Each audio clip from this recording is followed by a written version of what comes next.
bem, pessoal? Eu sou o professor Bagual. Vou comentar a questão 14 da prova de Física 2015 da URGS, tá? Uma prova que excede o padrão usual de dificuldade de Física na prova, tá?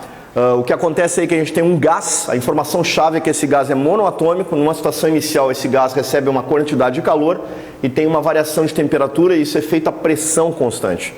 Numa nova situação tem uma outra quantidade de calor que também vai conseguir a mesma variação de temperatura, só que agora o processo é a volume constante, tá? E ele quer relacionar a quantidade de calor do segundo processo com a do primeiro processo.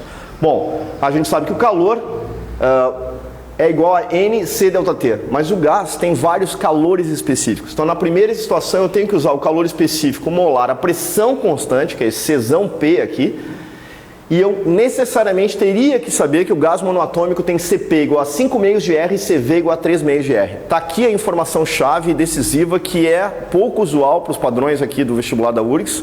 É uma questão nova, então a gente imagina que a maior parte dos candidatos tenha tido uma dificuldade em fazer isso.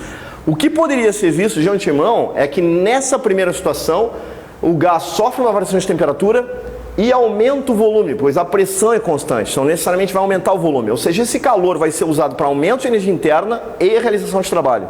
Já na segunda situação, como apenas o volume é constante, o calor fornecido vai simplesmente fazer uma variação de energia interna. Como essa variação de energia interna é a mesma variação de temperatura, o calor na segunda situação ele tem que ser necessariamente menor que na primeira situação. Fazendo isso, o candidato já poderia eliminar 3 alternativas.